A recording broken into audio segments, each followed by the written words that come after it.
ओम शांति। शिव बाबा ज्ञान के सागर, गुणों के सागर, भंडार और दाता हम बच्चों से इस संगम युग की वेला में ही आकर के मिलते हैं हमारा भाग्य बनाने के लिए। तो बाबा कहते हैं बच्चे, बाप को पहचानने के लिए भी संपूर्ण बुद्धि चाहिए। तो जितना हम शिव बाबा को याद करते हैं उतना बाबा की पहचान अर्थात बाबा के महत्व बढ़ता जाता है। बुद्धि में आता है मुझे कौन मिला है। जैसे छोटा बच्चा अपनी बाप की प्रॉपर्टी को पूरा नहीं जानता क्योंकि अभी बेसमझ होता है, तो धीरे धीरे उसको बाप की प्रॉपर्टी का और बाप के मिल्कियत का पता चलता है। ऐसे यहाँ भी है।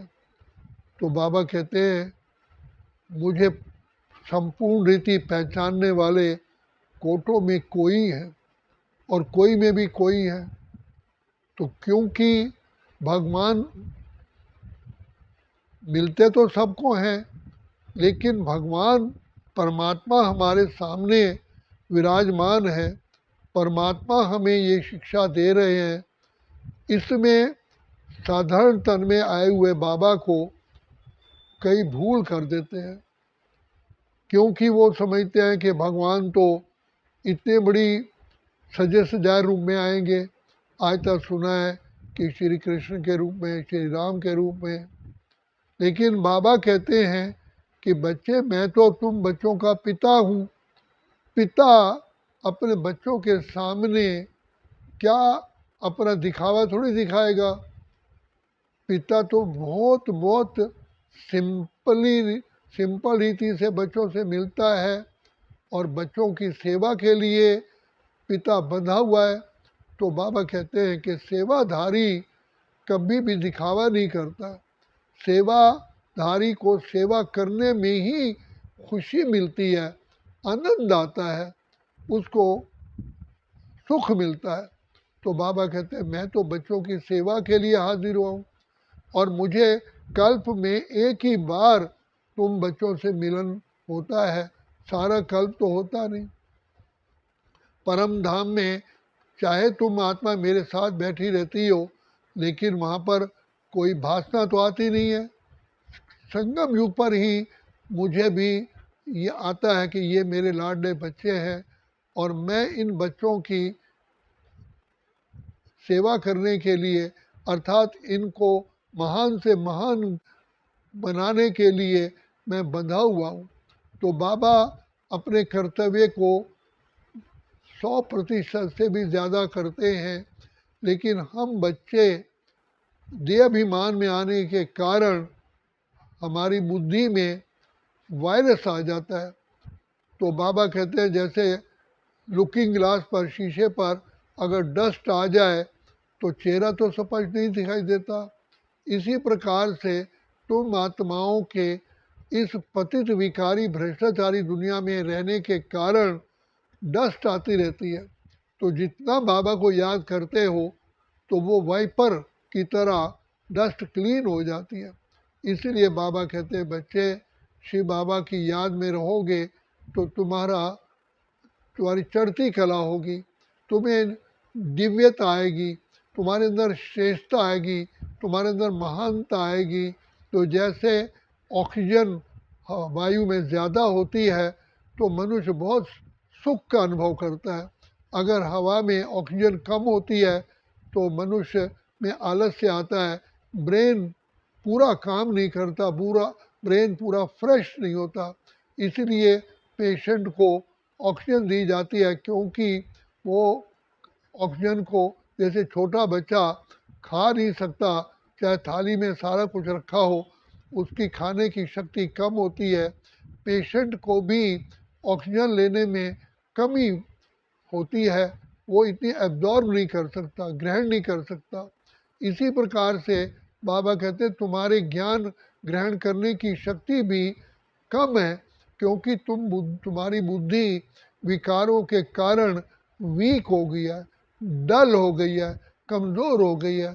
तो जितना हम शिव बाबा को याद करते हैं और ज्ञान का मनन चिंतन करते हैं, केवल यही विधि है जिससे कि हमारे ब्रेन में शक्ति आती है, सहन शक्ति आती है, समाने की शक्ति आती है, परखने की शक्ति आती है, निर्णय शक्ति आती है, कोई समस्या आ जाए उसका सामना करने की शक्ति आती है, बुराइयों से बचने की भी शक्ति आती है। जैसे किसी मनुष्य का पाँव फिसलता है, कईयों में ताकत होती है पाँव फिसलते वो रोक लेते हैं, कई रोक ही नहीं पाते।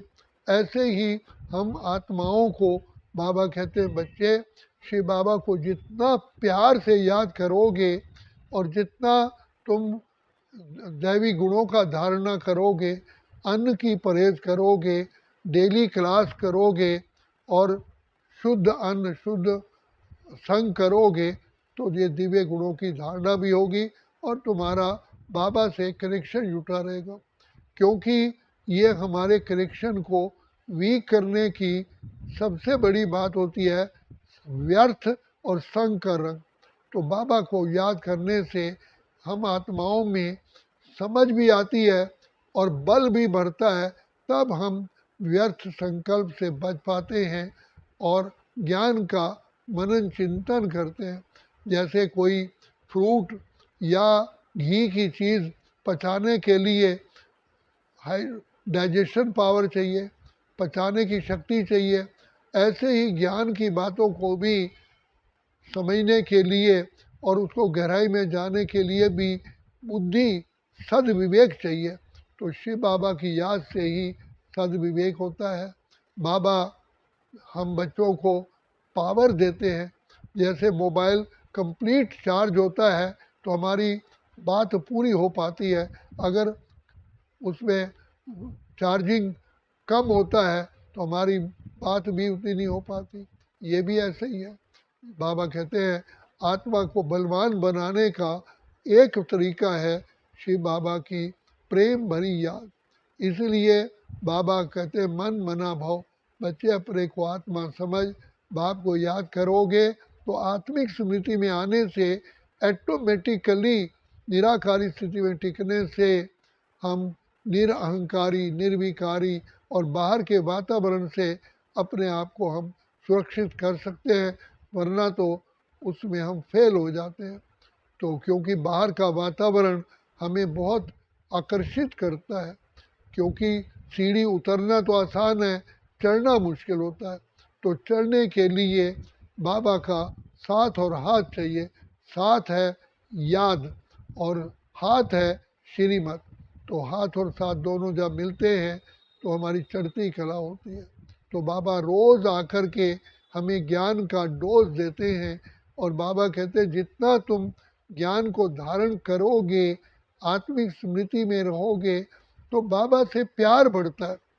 नहीं तो जैसे सुई पर जंग होगा तो मैग्नेट को पर अट्रैक्ट नहीं होती। तो हम भी बाबा के बहुत समीप आते हैं, प्यार बढ़ता है जब हम आत्माएं शिव बाबा को प्यार से याद करते हैं। ये एक आध्यात्मिक क्रिया है।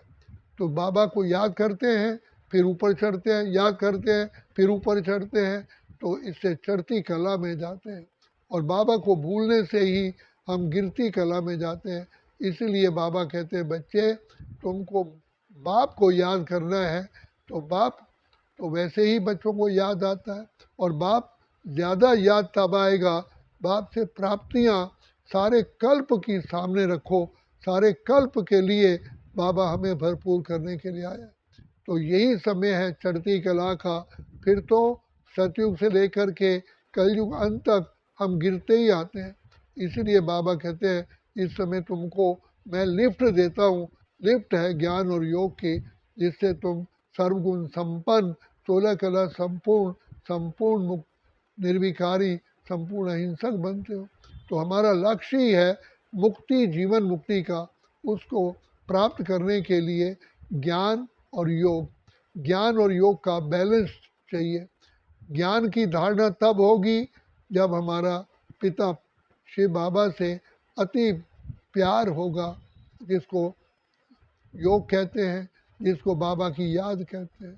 तो इसलिए बाबा कहते हैं बच्चे, बाबा की याद में रहने से तुम्हारे कर्मों में और तुम्हारे कुशलता आएगी और गुण मूर्त, ज्ञान मूर्त, धारणा मूर्त, तपस्या मूर्त, सेवा मूर्त बनोगे।